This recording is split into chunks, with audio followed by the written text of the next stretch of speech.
అత్యాధునిక labs, international collaborations, advanced placements. మీ dream career ని రీచ్ అవ్వడానికి మీ best choice Godavari Global University. నమస్కారం అండి, నేను డాక్టర్ మోహన్ శ్రీనివాస్ మాట్లాడుతున్నానండి. ఇది ఎండాకాలం వచ్చింది, మామిడి పళ్ళ సీజన్ వచ్చింది. సో మనకి రోడ్డు మీదకి వెళ్తే, మీరు హైదరాబాద్లో అయితే వరుసపెట్టి రోడ్డు మొత్తం కూడా మామిడి పళ్ళ షాప్తో లైన్ అయి ఉంటున్నాయి. అద్భుతమైనటువంటి వాసన, రంగు ఉన్నటువంటి మామిడి పళ్ళని అమ్ముతున్నారు వాళ్ళు. సో మామిడి పండు తినడం ఎట్లా అనేది ఈ వీడియో యొక్క సారాంశం. మామిడి పండు తినడం నువ్వేంటాయో మాకు చెప్పేది, మాకు తెలియదు అనుకుంటున్నారేమో మీరు. అదే ఈ వీడియో చూస్తే మీకే అర్థమవుతుంది. బేసికలీ దీన్ని ఎలా చేశారంటే, కంటిన్యూస్ గ్లూకోజ్ మానిటరింగ్ అని ఒకటి ఉంది. ఒక చిన్న బిళ్ళ లాంటి ఒకటి ఉంటుంది, అది చేతి వెనక అంటిస్తారు. అంటించినప్పుడు అది 15 రోజుల పాటు ఉంటుంది. ప్రస్తుతం ఇండియాలో ఉన్నటువంటి టెక్నాలజీ ప్రకారం చాలామంది ఇండియాలో కూడా పెట్టుకుంటున్నారు. ఈ మధ్య నిజం చెప్పాలంటే 2 రోజుల క్రితం అరవింద్ కేజ్రీవాల్ గారు ఎక్కడికో వెళ్ళి ఆయన గుడిలో పూజ చేస్తుంటే చొక్కా తీసేశారు. వెనకాల కనిపించింది ఒక తెల్ల బిళ్ళ లాంటిది చేయి వెనకాల అంటించి ఉంది. అఫ్కోర్స్ నేను వాడాను, చాలామంది షుగర్ వ్యాధిగ్రస్తులే చాలామంది వాడుతుంటారు. కంటిన్యూస్ గ్లూకోజ్ మానిటరింగ్ అంటారు. కంటిన్యూస్గా గ్లూకోజ్ ఎంత ఉందో రక్తంలో మీరు ఫోన్ సహాయంతో ఎన్ని వేల సార్లు అయినా మీరు చూసుకోగలరు. మీరు తిన్న ప్రతిదీ షుగర్ పెరిగిందా లేదా అని మీరు దాంట్లో మానిటర్ చేసుకోగలరు. ఇకపోతే ఈ కంటిన్యూస్ గ్లూకోజ్ మానిటరింగ్ ద్వారా మామిడి పండుని మనం సేఫ్గా ఎలా తినవచ్చు అనేటటువంటిది ఈ వీడియో ద్వారా మనం డిస్కస్ చేద్దాం. మామిడి పండు, ప్లెయిన్ మామిడి పండు ముక్కలు చేసి బంగినపల్లి వేసుకోండి. సో 250 గ్రాములు మనం టెస్ట్ చేస్తున్నాం, అంటే ఇంత బౌల్లో వస్తుంది. అది 250 గ్రాములు పండిన బంగినపల్లి తినడం ద్వారా పెద్దవాళ్ళలో, ఇది 65 వయసు వాళ్ళల్లో ఇది టెస్ట్ చేయడం జరిగింది. సో వాళ్ళు చూడగా యావరేజ్న 30 మిల్లీగ్రాముల షుగర్ పెరుగుతోంది వాళ్ళకి. సో ఇది ఎక్కువ కాదు. సో ఒక రకంగా షుగర్ ఉన్న వాళ్ళలో కానివ్వండి, పెద్దవాళ్ళలో కానివ్వండి, మామిడి పండు తినడం సేఫా అంటే సేఫ్ అనే చెప్పవచ్చు. కానీ అక్కడతో ఈ స్టోరీ ఎండకాల. ఎందువల్ల ఇది 30 మిల్లీగ్రాముల షుగర్ పెరుగుతుంది, 2 గంటల తర్వాత తగ్గిపోతుంది, 2 గంటల తర్వాత షుగరు నార్మల్ కంటే ఇంకా తగ్గిపోతుంది. సో 2 గంటల తర్వాత మామిడి పండు తిన్న తర్వాత ఆకలి పెరుగుతోంది వాళ్ళకి. సో ఏం చేస్తారు, మామిడి పండు తినడం సేఫ్ అనిపించవచ్చు, దాని తర్వాత వచ్చే అధిక ఆకలి ఎలా మేనేజ్ చేసుకోవాలనేటువంటి మనం తెలుసుకోవాల్సినటువంటి విషయం. సో మామిడి పండుని తినడం ఒక సేఫ్ అయినా కూడా దాని తర్వాత మళ్ళీ మీకు ఒకవేళ ఆకలి వేస్తే రెండో మామిడి పండు తినకండి. దాని ఆల్టర్నేటివ్ లెస్ క్యాలరీ ఉన్నది ఏదో ఒకటి చూసుకొని సలాడ్ లాంటిదో ఏదో తినవచ్చు. లేదా మామిడి పండు తినేటప్పుడే కొన్ని జాగ్రత్తలు తీసుకోవచ్చు. ఏవి జాగ్రత్తలు తీసుకోవచ్చు అనేది ఇప్పుడు మనం డిస్కస్ చేద్దాం. సో మామిడి పండుని మామిడి పండే కాకుండా రకరకాల వాటితో మనం కలపవచ్చు. సో మామిడి పండు మిల్క్ షేక్ చేసామనుకోండి, లేదు అంతకంటే ముందు మామిడి పండుని నట్స్, ఎందుకంటే మనకి తక్కువ క్యాలరీస్ ఉన్నప్పుడు, తక్కువ క్యాలరీ తినాలని అనుకుంటున్నప్పుడు దేంతో కంబైన్ చేస్తారు, నట్స్ అండ్ సీడ్స్ అంటారు. ఈ కొన్ని రకాల ఎండు ద్రాక్షో, లేకపోతే డ్రై ఫ్రూట్సో, లేకపోతే బాదం, పిస్తా ఇట్లాంటి వాటితోనో, లేకపోతే గుమ్మడి గింజలు ఇట్లాంటి వాటి. ఈ స్టడీ గుమ్మడి గింజలతో చేశారు.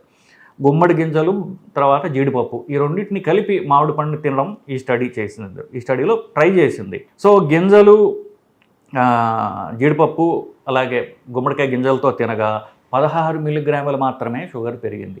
అది ఇంప్రూవ్మెంటే.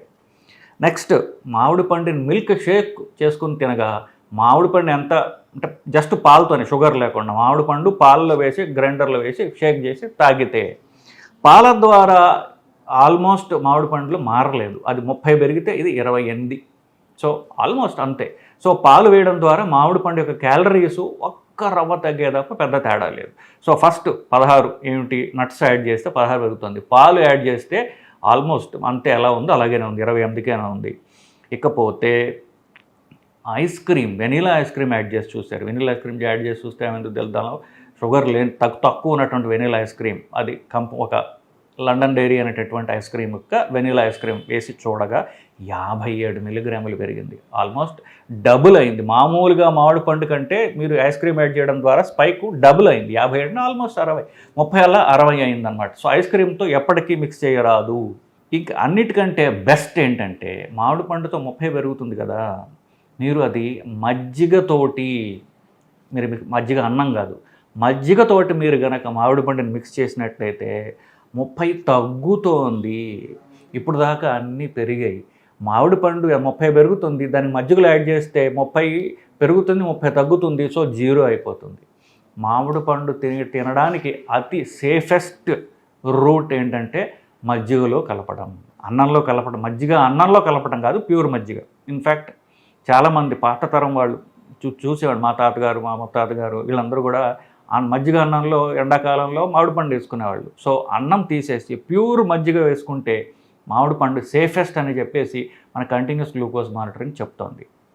సో మామిడి పండు నెక్స్ట్ టైం తిందాం అనుకుంటున్నారా, ఈ ట్రిక్ మీరు పాటించినట్లయితే షుగర్ ఉన్న వాళ్ళకి కూడా ఇది సేఫ్గా తినే అవకాశం ఉందండి. సార్, షుగర్ ఉన్న వాళ్ళకి అసలు ఏం తినాలి ఏం తినకూడదు ఒక క్లారిటీ ఉన్నప్పటికీ ఏదైనా తినాలంటే ఒక భయం అనేది ఉంటుంది సార్. ఫ్రూట్స్ విషయానికి వస్తే ఇప్పుడు సమ్మర్ సీజన్ వచ్చేసింది కాబట్టి వాటర్ మిలన్ ఎక్కువగా తీసుకుంటుంటారు. షుగర్ ఉన్న వాళ్ళు తీసుకోవచ్చా లేదా అనే ఒక సందేహం అయితే ఉంటుంది సార్. నిజంగా షుగర్ ఉన్న వాళ్ళు వాటర్ మిలన్ తినొచ్చా సార్? ఇప్పుడు షుగర్ ఉన్న వాళ్ళకి షుగర్ ఎందుకు పెరుగుతుంది అని చూసినట్లయితే కొంత బేసికలీ లివర్ తయారు చేసేటటువంటి షుగర్ ఉంటుంది, కొంత తినే తిండిలో వచ్చినటువంటి షుగర్ ఉంటుంది. లివర్ తయారు చేసేది మనం ఏం ఆపలేము, కంట్రోల్ చేయలేము. సో మన చేతిలో ఉన్నది ఏంటంటే మన తినే తిండిలో షుగర్ కంటెంట్ పెరిగితే రక్తంలో షుగర్ పెరుగుతుంది. దీని మధ్యలో శరీరం ఏంటంటే కొంతమందికి షుగర్ని అరిగించుకునే కెపాసిటీ ఉంటుంది, మెటబాలైజ్ చేసే కెపాసిటీ ఉంటుంది, కొంతమందికి ఉండదు. మీరు గమనించి ఉంటారు, కొంతమంది ఎంత తిన్నా సన్నగానే ఉంటారు, కొంతమంది ఏమి తినకపోయినా లావుగా ఉంటారు.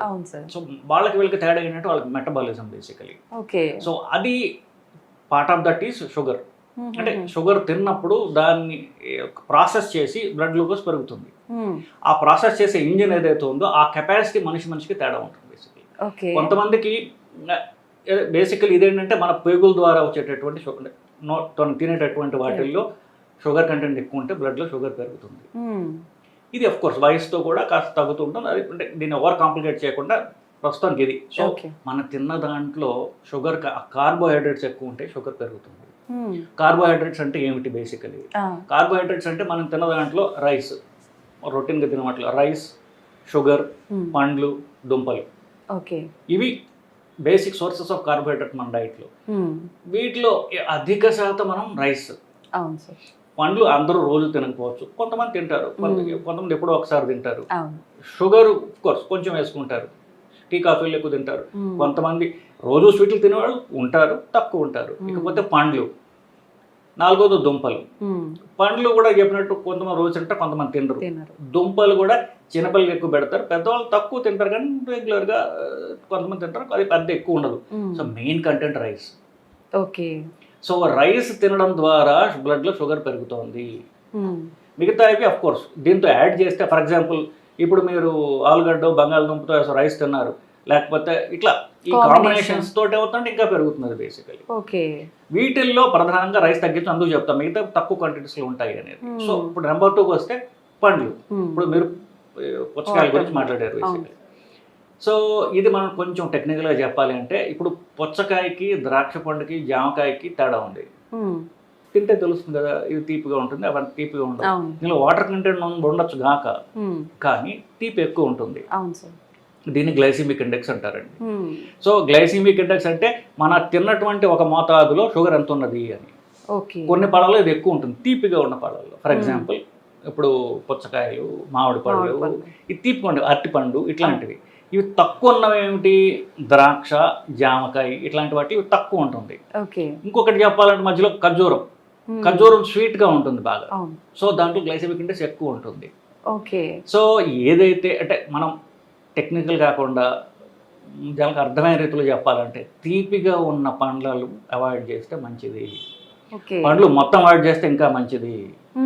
కొంతమందికి పండ్లు ఏమైందంటే మన కల్చర్లో భాగం అయిపోయింది. ఇంకా పూజలు అన్నిట్లోకి పండ్లు లేని ఇది ఉండదు. రాత్రి పడుకో ముందు అంత కష్టంగా ఉందని తినబుద్ధి కాబట్టి ఆకలేదు, కనీసం అట్టుపండు అయినా తినంటుంది తల్లి.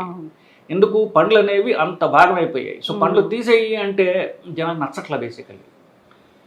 సో ఫస్ట్ నో ఫ్రూట్స్, తప్పదు అనుకుంటే fruits with less glycemic index అంటాం, అంటే జామకాయ, ద్రాక్ష. ఇంకో ఉన్నాయి స్ట్రాబెర్రీ, ఇట్లాంటివి ఉన్నాయి, అవి అఫ్ కోర్స్ ఎగ్జాటిక్ ఫ్రూట్స్ అనుకోండి. సో తినగలిగినవి 2, తినకూడనివి పుచ్చకాయ కానివ్వండి, మామిడి పండు, ఇట్లాంటివి తింటే షుగర్ పెరుగుతుంది. దాంట్లో ఆ తీపికి ఫ్రక్టోజ్ అనేటటువంటి పదార్థం కారణం, దాంట్లో షుగర్ ఉంటుంది. ఆ ఫ్రక్టోజ్ని బ్రేక్ చేసినట్లయితే అది సుక్రోజ్ అంటే సుక్రోజ్ అంటే కేన్ షుగర్, ఓకే. చక్కెర తిన్నట్టే బేసిక్లీ. సో ఇది బేసిక్లీ ఫ్రక్టోజ్ వల్ల తీపి ఉంటుంది. ఆ ఫ్రక్టోజ్ అనేది మామూలు మన కేన్ షుగర్ కంటే కూడా తీపిగా ఉంటుంది. ఓకే. నేచరు అంటే ఈ ప్రకృతి ఏదైతే ఉందో అలా పెట్టింది కావాలని. మనం పండు తినేది ఎందుకు, ఆ పండులో గింజ ప్రాపకేట్ చేయడానికి కదా. సో దాన్ని అట్రాక్ట్ చేయడానికి అలాగా స్వీటెస్ట్ సబ్స్టెన్సెస్ ఫ్రక్టోజ్ అది పండులో ఉంటుంది అనమాట అది. ఓకే. సో పండు తింటే షుగర్ ఖచ్చితంగా పెరుగుతుంది, పండ్లు అవాయిడ్ చేస్తే బెటరు. మీరు అడిగిన ఎగ్జాంపుల్ వరకు చూసుకుంటే పుచ్చకాయ తినడం వల్ల షుగర్ పెరుగుతుంది. ఓకే. అఫ్ కోర్స్ దానిలో నీళ్లు కూడా ఉంటాయి, కానీ అది షుగర్ ఉన్న వాళ్ళకి అంత మంచి చాయిస్ కాదు. అయితే డాక్టర్స్ చెప్తుంటారు కదా సార్, సీజనల్గా వచ్చే ఫ్రూట్స్ లిమిట్గా తీసుకోవడం వల్ల తప్పేం లేదు అని చెప్పి. ఆ రకంగా చూసుకుంటే ఇప్పుడు పుచ్చకాయ అయినా మామిడికాయ అయినా సీజనల్ ఫ్రూట్స్ కదా సార్. సీజన్లో వచ్చే ఫ్రూట్స్ తినడం అంటే అంటే దానికి అది ఒక నమ్మకమేనండి. ఇప్పుడు మన అనుకుంటే మన కల్చర్లో భాగమైపోయింది సీజనల్ ఫ్రూట్స్ తినాలి అని. సీజన్లో వచ్చే ఫ్రూట్స్ తినడం కంటే కూడా ఇప్పుడు మనం అనుకున్నాం కదా, మనం అనలైజ్ చేద్దాం. సీజనల్ ఫ్రూట్ ఎందుకు తినాలి, దాంట్లో ఫ్రూట్స్ తినడం వల్ల ఏంటి ఉపయోగాలు. ఓకే. వీళ్ళు జనరల్గా ఈ ఫ్రూట్ ఎంకరేజ్ చేసే వాళ్ళు చెప్పేది ఏంటంటే దాంట్లో యాంటీ ఆక్సిడెంట్స్ ఉంటాయి, ఇట్లాగే చెప్తుంటారు. సో యాంటీ ఆక్సిడెంట్స్ కావాలంటే ఇప్పుడు మీరు ఫ్రూట్స్ ఇప్పుడు తీపి లేనటువంటి ఫ్రూట్ తినండి, అప్పుడు ఆ తీపి వల్ల వచ్చేటటువంటి హాని జరగదు, ఫ్రూట్ తిన్నట్టుగా ఉంటుంది. తీపి లేని ఫ్రూట్ అంటూ ఒక ఎగ్జాంపుల్ మీరు చెప్పలేరు. అవును సార్. ఫ్రూట్ అంటేనే బై డెఫినేషన్ తీపిగా ఉన్నది. అది తీపి లేనిది వెజిటబుల్ అంటాం మనం. అంటే వెజిటబుల్ తినాలంటే సలాడ్స్ తినచ్చు. సో ఏదో ఫ్రూట్ తినాలి అనుకునే వాళ్ళకే కాకుండా జనరల్గా salads is a better alternative. Uncooked vegetable అది సలాడ్ అంటాం కదా. సో వాటి తినడం ద్వారా పళ్ళలో ఉన్నటువంటి సుఖాలు మనకి మంచి ఏదైతే అన్నీ వస్తాయి, ఆ తీపి ఉండదు. ఓకే. సో సలాడ్స్ అంటే టమాటో, కీరకాయ, కొంతవరకు క్యారెట్, బీట్రూట్, తర్వాత లీఫీ వెజిటబుల్స్. ఇప్పుడు కొత్త రంగుగా ఉన్నటువంటి క్యాబేజ్ వస్తుంది, ఈటబుల్ లీవ్స్ ఉన్నాయి. ఇప్పుడు మీరు వెస్టర్న్ డైట్ చూడండి, వాళ్ళు ప్యూర్ మీట్ తింటారు, పక్కన సలాడ్ ఉంటుంది. మనకు అది లేదు. సలాడ్ అనేది మన ఇండియన్ డైట్లో లేదు అసలు. ఏదో నంచుకోవడానికి ఒక మిరపకాయ ఉల్లిపాయ పెట్టుకుంటారు తప్ప సలాడ్ ఈటింగ్ అనేది మనకు లేదు, మన కల్చర్లో భాగం కాదు అది. సో ఏదో తినాలనుకుంటే salad is a good alternative than fruits. అయితే సార్ చాలా మంది ఇందాక మీరు అన్నట్టుగా ఫ్రూట్స్ ఒక భాగం అయిపోయింది వాళ్ళ లైఫ్లో. ఎర్లీ మార్నింగ్ ఫ్రూట్స్ టిఫిన్ అన్ని స్కిప్ చేసి ఫ్రూట్స్ తింటుంటారు. లేదంటే ఇందాక మీరు చెప్పినట్టు నైట్ టైంలో మొత్తము టిఫిన్స్ రైస్ అన్నీ స్కిప్ చేసి ఫ్రూట్స్ తింటుంటారు. నిజంగా నైట్ టైం కానీ ఎర్లీ మార్నింగ్ కానీ ఫ్రూట్స్ తినొచ్చు అంటారా సార్? సో అంతకంటే ముందు ఇప్పుడు ఏకాదశో పండగ, ఇన్ఫ్యాక్ట్ ఏ పండగ అయినా సరే, ఇప్పుడు శివరాత్రి ఉందనుకో ఉపవాసం చేస్తున్నాం. ఉపవాసం ఏం చేస్తున్నాం అంటే నేను ఫలహారం తింటున్నాను. ఫలాహారం అంటే ఫలాలు తింటున్నాను నేను. మీరు ఫ్లైట్ ఎక్కారనుకోండి, నార్త్లో ఏంటంటే సగ్గు బియ్యం పెడుతుంటారు, సబ్జా. ఇప్పుడు ఫలాహారం తింటున్నాడండి, అన్నం మానేశాడు, 2 మామిడి పళ్ళు తిన్నాడు, లేకపోతే 4 అరటిపళ్ళు తిన్నాడు. మనం హార్డ్గా షుగర్ చూసినప్పుడు అన్నం తింటే పెరుగుతుందా, 2-3 అరటిపళ్ళు లేకపోతే 2 మామిడి పళ్ళు తింటే పెరుగుతుందా? మామిడి పళ్ళు తింటే పెరుగుతుంది. సో ఫలాహారం అనేది ఇది మన కల్చర్లో భాగం అయిపోయింది. ఫలహారం తిను. సో అప్పుడు ఇది మనకు పూర్వకాలం నుంచి హ్యాండ్ ఓవర్ చేయబడినటువంటి ఒక నమ్మకం. నమ్మకాలు అవి మనకి హాని చేసే నమ్మకాలు ఉన్నప్పుడు దాన్ని మార్చుకోవాలి. ఓకే. ఇప్పుడు మన తాతలు చుట్ట తాగేవాళ్ళు, మన పై జనం సిగరెట్లు తాగేవాళ్ళు. అది హానికరం తెలిసిన మనం మానేసాం కదా. ఇప్పుడు ఈ జనం సిగరెట్ స్మోకింగ్ బాగా తగ్గిపోయింది, దాన్ని హానికరం అని తెలిసింది కాబట్టి మనకి. సో హానికరమైనటువంటి ఇవి మనం మార్చుకోవడం తప్పులేదు. ఇకపోతే మీరు అన్నారు పొద్దున్న ఫ్రూట్ తింటాం, రాత్రి ఫ్రూట్ తింటాం. రాత్రి మనం అనుకున్నాం పొద్దున్న ఫ్రూట్ జ్యూస్ తాగడం అనేది ఒక ఫ్యాషన్. అవును సార్, కొత్తగా వచ్చినటువంటిది. ఫ్రూట్ కంటే అధమం అన్యాయం ఫ్రూట్ జ్యూస్. ఫ్రూట్లో కనీసం ఫైబర్ అన్న ఉంటుంది, ఫ్రూట్ జ్యూస్లో అది కూడా లేదు. Pure calories. దాంట్లో కాస్త వీళ్ళు హనీ అంటారు, షుగర్ వేయడం వల్ల it's making things worse. Early morning calories leads to fat basically. So early morning calories avoid చేయాలి. దానికి ఫ్రూట్ జ్యూస్ ఇంకా మరీ వస్తాం, దానికన్నా ఫ్రూటే బెటర్. ఎర్లీ మార్నింగ్ అంతా అవాయిడ్ చేయాలనుకోండి. సో ఫ్రూట్ జ్యూస్ మరీ హానికరం కాదు, కానీ it adds to lot of calories. దాంట్లో ఫ్రూటే బెటరు, అది కూడా లేకపోతే ఇంకా better. Sir C vitamin fruits అంటే బత్తాయి ఇలాంటివి తినొచ్చు అంటారా సార్? ఇవి మీరు అన్నట్టుగా తీపి తక్కువగా ఉండి పులుపు ఎక్కువగా ఉండేవి కదా. సో ఇప్పుడు ఈ గ్లైసెమిక్ ఇండెక్స్ తక్కువ ఎక్కువ దాన్ని మనం గ్రేడ్ చేసినట్లయితే లో, మీడియం, హై. ఈ సిట్రస్ ఫ్రూట్స్ అంటారు మీరు చెప్పినటువంటి బత్తాయి పండు, లేకపోతే ఇక్కడ మోసంబి అంటారు, కమలా పండు, ఒక రకమైన నిమ్మకాయ కేటగిరీలో నిమ్మకాయ ఫ్రూట్ కాదు, వెజిటబుల్ చేశారు, తీపిగా ఉండదు కాబట్టి. ఇది మనం క్రియేట్ చేసినటువంటి ఆర్టిఫిషియల్ క్లాసిఫికేషన్. మనం తినగలిగినవి తీగా అన్నాం, ఫ్రూట్ అన్నాం, లేకపోతే వెజిటబుల్ అన్నాం. ఇవన్నీ మధ్యస్థంగా ఉంటాయండి. సో కొంచెం గ్లైసెమిక్ ఇండెక్స్ ఎక్కువ ఉంటుంది. ఇప్పుడు నేను జామకాయ అలాగే గ్రేప్స్ కంటే కొంచెం ఎక్కువ తీపి ఉంటుంది వీటిలో. సో అవి కూడా అవాయిడ్ చేస్తే బెటర్. అంటే మనం షుగర్ ఉన్న వాళ్ళ గురించి మాట్లాడుతాం. సో వీళ్ళలో ఈ సిట్రస్ ఫ్రూట్స్ అనేవి మధ్యస్థంగా అవాయిడ్ చేస్తే బెటర్. ఒకటండి, ఇప్పుడు ఫుడ్ ఏదైనా సరే ఇది ఒక రకమైనటువంటి మతం కాదు. ఇప్పుడు ఏమైందంటే ఫుడ్ అనేది మనిషికి ఒక deep rooted source of enjoyment. ఇప్పుడు ఒకళ్ళకి ఫ్రూట్ ఇష్టం అండి, ఒక టేస్ట్ ఫ్రూట్ ఏదో ఇష్టం. నువ్వు డాక్టర్ నాలంటే ఎవడో వచ్చి ఆ ఫ్రూట్ తినద్దు అని చెప్పాడు అనుకోండి, డాక్టర్ని మారుస్తాడు, ఫ్రూట్ తినడం మానడు. ఎందువల్ల అంటే అసలు వాళ్ళకి అంటే సోర్స్ ఆఫ్ ఎంజాయ్మెంట్ అది మనం మార్చలేము. So food habits are very difficult to change.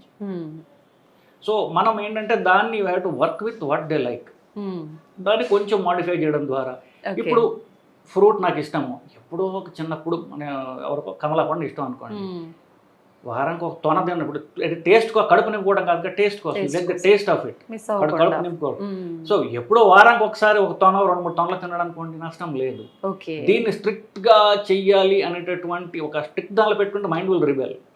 అలా కాకుండా అకేషనల్ ఫ్రూట్ ఈస్ ఫైన్, రోజు ఫ్రూట్ తింటేనే పర్వాలేదు. సార్, పాలు, పాల పదార్థాలు, పెరుగు మన లైఫ్ లో నిజంగా ఎంత వరకు ఉపయోగపడతాయి సార్? సోర్సెస్ ఆఫ్ ఎనర్జీ చూసినప్పుడు లిక్విడ్ సోర్సెస్ ఆఫ్ ఎనర్జీ, తర్వాత సాలిడ్ అంటే మనం తినే అన్నం బేసికలీ. దానికి బెటర్ ఆల్టర్నేటివ్ అంటే లిక్విడ్ సోర్సెస్. దాంట్లో బెటర్ లిక్విడ్ సోర్సెస్ ఏంటంటే పాలు. సో ఈ పాలు ఏ రూపంలో అయినా సరే, పాలు కానివ్వండి, పెరుగు కానివ్వండి, పనీర్ కానివ్వండి, ఇక మిగతావన్నీ కూడా, ఇవన్నీ కూడా ఎనర్జీ వస్తుంది మనకి, కొంత ఫ్యాట్ కూడా ఉంటుంది. సో ఈ అన్నం కంటే కూడా డెఫినెట్గా బెటర్ ఆల్టర్నేటివ్, దీనిలో అనుమానం లేదండి. ఇప్పుడు ఎవరన్నా వెయిట్ తగ్గాలి అనుకునే వాళ్ళకి ఫస్ట్ లిక్విడ్ డైట్, ఆ లిక్విడ్ డైట్ అలవాటు చేసుకోవడం కంటే మిగిలినటువంటి ఇంకో బ్రహ్మాస్త్రం లేదు నిజానికి. సో మనం తిండి అవాయిడ్ చేసి లిక్విడ్ తీసుకోవడం ద్వారా మనం ఎంతసేపు మనం ఆకలి ఆపగలము అనేటటువంటి స్కిల్ మన శరీరానికి మనం అలవాటు చేసినట్లయితే బరువు తగ్గడం అనేది తథ్యం. సో మీరు అంటే ఫస్ట్ 12 అవర్సా, 1 రోజా, 2 రోజుల, 3 రోజులు, 4 రోజుల, మీరు ఎంతకాలం మీరు లిక్విడ్స్తో మీరు గడపగలిగితే అంత బరువు మీరు తగ్గుతారు. సో స్కిల్ ఎక్కడ వస్తుందంటే మనకి ఇంట్రెస్టింగ్గా దీన్ని ఎలా చేసుకోవడము అనేది. ఇప్పుడు ఫర్ ఎగ్జాంపుల్ నేను ఒక 6 రోజుల క్రితం 3 days లిక్విడ్ ఫాస్ట్ చేశాను. సో లిక్విడ్ ఫాస్ట్ అనుకున్నప్పుడు నేను ఏం చేశానంటే ఎన్ని రకాల మజ్జిగలు ఉంటాయి అని చెప్పేసి ఒక లిస్ట్ రాసుకున్నాను నేను. మామూలు ప్లెయిన్ మజ్జిగ వేసుకోవచ్చు, మజ్జిగలో నిమ్మకాయ వేసుకోవచ్చు, 3rd రకం మజ్జిగలో నిమ్మకాయ, పచ్చిమిరపకాయ వేసుకోవచ్చు, కొత్తిమీర వేసుకోవచ్చు, కరివేపాకు వేసుకోవచ్చు, లస్సీ లాగా షుగర్ వేసుకొని చేసుకోవచ్చు. ఇట్లా 6 వెరైటీస్ వచ్చాయి already. So if you can make things interesting, గంటకి మీ మధ్య తాగుతున్నారు అనుకోండి, మీ ఫాస్టింగ్ ఏదవుతుందో దాంట్లో మేక్ అంటే అది ఒక పెయిన్ లాగా ఉండదు. మీకు 6 రకాల మజ్జిగలే వచ్చాయి మనకి. ఇంకా కాఫీ ఉంది మనకి, బ్లాక్ కాఫీ, మామూలు పాల కాఫీ, కోల్డ్ కాఫీ, ఇంకా 2-3 టీలు ఉంటాయి. ఇట్లాగా మీరు గంటకి ఏదో ద్రవ పదార్థం తీసుకున్నట్లయితే విల్ మేక్ అంటే మనకి ఏదో కోల్పోయాం అన్న బాధ కాకుండా will make things interesting for you. అట్లా 1 రోజు 2 రోజులైనా సరే మీరు లిక్విడ్ ఫాస్ట్ చేయగలిగితే అప్పుడు మీరు బరువు బాగా తగ్గుతారు. అంటే సడన్గా ఇప్పుడు అంటే మధ్యలో బాడీకి షాక్ ఇచ్చి బరువు తగ్గాలనుకున్నప్పుడు ఇది చాలా ఉపయోగపడుతుంది basically. So this is a very good way. Liquid ఫాస్టింగ్లో పాల ప్రొడక్ట్స్ బెస్ట్. ప్యూర్ వాటర్ అయితే ఇంకా అంటే కష్టం, కానీ అది ఇంకా మంచిది యాక్చువల్లీ. అది దీని నెక్స్ట్ లెవెల్. అది చేయగలిగితే అఫ్ కోర్స్ బాగా మీరు బరువు తగ్గుతారు. బేసిక్ ప్యూర్ వాటర్ చేయడానికి ప్రిపరేషన్ కింద మనం పాలు కానివ్వండి, పాల ప్రొడక్ట్స్, మజ్జిగ లేకపోతే దాని ప్రొడక్ట్స్ ఇట్లాంటివి ద్వారా చేసుకోవడం ద్వారా మనకి will prepare your body for weight loss. అయితే సార్, పాలు పెరుగు విషయానికి వస్తే మనకు గేదె పాలు, ఆవు పాలు 2 రకాలుగా ఉంటాయి. ఏది తీసుకుంటే ఎక్కువ ఉపయోగకరం సార్? సో ఇప్పుడు 2-3 రకాల పాలు జనగా తాగుతుంటారు. గేదె పాలు, ఆవు పాలు, పల్లెటూళ్ళలో మేకపాలు ఎన్నో తాగుతుంటారు. ఇవన్నిటిని బెటర్ ఏదంటే ఏదైతే ఫ్యాట్ తక్కువ ఉంటుందో అది బెటర్. ఆవు పాల కంటే గేదె పాలలో కాస్త ఫ్యాట్ ఎక్కువ ఉంటుంది. ఓకే. సో ఆ ఫ్యాట్ ఎక్కువ ఎవరికి అవసరం, ఫర్ ఎగ్జాంపుల్ ఇప్పుడు మీరు లిక్విడ్ ఫాస్ట్ చేస్తున్నారు, అప్పుడు మీకు గేదె పాలు బెటర్ కావచ్చు. ఓకే. ఎందుకు బెటర్ సోర్స్ ఆఫ్ ఎనర్జీ, దానిలో కాస్త ఫ్యాట్ ఎక్కువ ఉంటుంది కాబట్టి మీకు ఎనర్జీ కాస్త వస్తుంది, మీకు అంత నీరసం తక్కువ ఉంటుంది. ఓకే. లేదు మామూలుగా అంటారా లో fat alternative better, like for example cow milk. చిన్నపిల్లలకి ఏం పెట్టాలి, చిన్నపిల్లలకి గేదె పాలు పట్టమంటారు. చిన్నపిల్లలకి ఒకసారి గేదె పాలు పెడితే ఎక్కువ ఎనర్జీ ఉంటుందని. ఓకే. కొంతమంది చిన్నపిల్లలకి వాళ్ళు ఎంత ఫ్యాట్ పెట్టినా వాళ్ళు ప్రాసెస్ చేసుకున్నటువంటి పెరుగులు వాళ్ళకు ఉంటాయి, సో గేదె పాలు ఇవ్వచ్చు. ఓకే. పెద్దవాళ్ళకి ఆవు పాలు తీసుకోవచ్చు. ఇఫ్ యూఆర్ ఫాస్టింగ్ మేబీ గేదె పాలు బెటర్. అట్లా if you know the difference you can, మీకు మీ అవసరాలు బట్టి మీరు దాన్ని మార్చుకోవచ్చు. ఓకే. అయితే సార్ పెరుగు విషయానికే వస్తే ప్రత్యేకించి సమ్మర్ సీజన్లో ఎక్కువగా పెరుగుని రకరకాలుగా తీసుకుంటూ ఉంటారు, బాడీలో వేడి తగ్గడం కోసం అని చెప్పి, చలవ చేస్తుందని. నిజంగా పెరుగుని ఏ రూపంలో తీసుకుంటే బాగుంటుంది సార్? సో పాలకి పెరుగుకి తేడా ఏంటి? ఫస్ట్ పాలు పెరుగయ్యే విధానంలో ఏమవుతుందంటే దానిలో బ్యాక్టీరియా వస్తుంది. ఇంకా నిజంగా చెప్పాలంటే పాలు ఇన్ఫెక్ట్ అవ్వబడతాయి, అయితే మనం ఇన్ఫెక్ట్ చేస్తాం దాన్ని. దానిలో క్రిములు చేరుతాయి, క్రిములు చేరి పాలు పెరుగు అవుతుంది. కానీ ఆ క్రిములు మన పొట్టలో ఉన్నటువంటి ఆల్రెడీ మన పెరుగుల్లో ఉన్నటువంటి క్రిములు అవి. So they are good bacteria. So పాలు కంటే పెరుగు బెటర్, ఎందుకు దాంట్లో మంచి బ్యాక్టీరియా ఉంది. సో ఆ గట్టి పడే తత్వం ప్రోటీన్ వల్ల వస్తుంది. సో పాలు కంటే పెరుగు డెఫినెట్లీ బెటర్. ఓకే. సో ఆ పెరుగులో దాన్ని నీళ్ళతో కలిపి చేస్తే ఇంకా డైల్యూట్ అవుతుంది అది ఇంకా. సో పాల కంటే పెరుగు బెటరు, పెరుగు కంటే మజ్జిగ బెటర్. ఓకే. సో ఆ మజ్జిగ మనం ఎక్కువ తీసుకోవడం ఎట్లా అంటే దట్స్ హౌ మీరు మీ దాన్ని, అంటే మీరు చెప్పినట్టుగా లస్సీ రూపంలో దారుగా మీరు మీ టేస్ట్ బట్టి దాన్ని మార్చుకుంటూ పోవచ్చు బేసికల్. ఓకే. అయితే సార్ కొంతమంది పెరుగులో షుగర్ కలుపుకొని డైరెక్ట్గా తినేస్తూ ఉంటారు, అలా తినడం వల్ల యూజ్ ఉంటుందా, లేదంటే ఏదైనా ఇబ్బందికర పరిస్థితులు ఏర్పడతాయి? జనరల్గా 18 ఏళ్ళు దాటిన తర్వాత మనకి శరీరం క్యాలరీస్ అవసరం లేదండి. సో మనకి అంటే అది బేసిక్ బండి నడవడానికి, అంటే మెటబాలిజం పనులు చేసుకోవడానికి కావాల్సిన క్యాలరీస్ చాలు. ఎక్సెస్ క్యాలరీస్ మనం ఎంత తీసుకోకుండా ఉంటే అంత మంచిది. ఓకే. సో పెరుగులో క్యాలరీస్ చాలా తక్కువ ఉంటాయి, షుగర్ యాడ్ చేస్తే క్యాలరీస్ పెరుగుతాయి. టేస్ట్ గురించి కావచ్చు, బట్ జనరల్గా ఇప్పుడు ఫర్ ఎగ్జాంపుల్ ఇప్పుడు మీరు సింగపూర్ వెళ్ళారనుకోండి, ప్రతి కోకోకోలా క్యాన్ మీద వాళ్ళు డిస్ప్లేలో పెడితే కింద క్యాలరీస్ వాళ్ళు మెన్షన్ చేయాలి. They are so calorie conscious. In fact Coca Cola మీద మీరు మా క్యాలరీస్ ఎక్కువ, షుగర్ యాడెడ్ షుగర్ ఉందని కేసు పడింది, అంత major case, millions of dollars పోయాయి వాళ్ళకి అమెరికాలో. ఓకే. సో మనం తిండి ద్వారా ఎక్సెస్ క్యాలరీస్ని తగ్గించుకోవాలి అనేది అది ఇప్పుడు వెస్ట్లో ఆల్మోస్ట్ 10-15 ఏళ్ళగా నడుస్తున్నది. తిండిలో ఎంత క్యాలరీస్ తగ్గించుకుంటే మనకు అంత బెటర్. ఓకే. మన ఎక్సెస్ యాడ్ చేయకుండా. ఇప్పుడు పెరుగు చక్కగా ఉంది, దాంట్లో మళ్ళీ మనం షుగర్ వేయడం ద్వారా క్యాలరీస్ పెంచుతున్నాం బేసిక్గా, అది అవాయిడ్ చేస్తే మంచిదే. అయితే సార్ కొంతమంది పిల్లల విషయానికి వస్తే వాళ్ళ అంటే కర్రీస్ ఇలాంటివి ఏం తీసుకోకుండా డైలీ 2 సార్లు తిన్నా 3 సార్లు తిన్నా పెరుగుతోటే ఎక్కువగా తింటూ ఉంటారు, అలా తినొచ్చు అంటారా సార్? ఎక్కువ క్వాంటిటీ వెళ్ళిపోతుంది కదా. పెరుగుతో ఏం తింటారు అనేది రైస్, అదే. సో రైస్ కాకుండా ఫర్ ఎగ్జాంపుల్ రాగి ముద్ద లేకపోతే రాగి జావ ఇట్లాంటివి బెటర్. యూఆర్ కటింగ్ క్యాలరీస్ కాబట్టి. ఒకటండి, ఒక టీవీ డిబేట్కి వెళ్తే ఒక ఆవిడ నాతో, ఒక చాలా ఫేమస్ టీవీ పర్సనాలిటీ, నాతో పెద్ద ఆర్గ్యుమెంట్ పెట్టుకుంది ఆవిడ ఆన్ కెమెరా. మీరు పిల్లలకి ఇలా డైట్ మీరు చెప్తారు, పిల్లలకి అన్నం ఎందుకు ఆపమని చెప్తారు మీరు అని. సో మంచి డైటరీ హ్యాబిట్స్ పెద్దవాళ్ళకి ఏవో ఉంటాయో అది పిల్లలకి ఎందుకు ఉండకూడదు అని నేను అంటాను బేసికలీ. అంటే ఏంటి, పిల్లలు లావుగా ఉంటే పర్వాలా, పిల్లలు ఫ్యాట్గా ఉంటే పర్వాలా, పెద్దవాళ్ళు మాత్రం సన్నబడిపోవాలి అంటాం అనేది అది కరెక్ట్ కాదని నా ఉద్దేశం.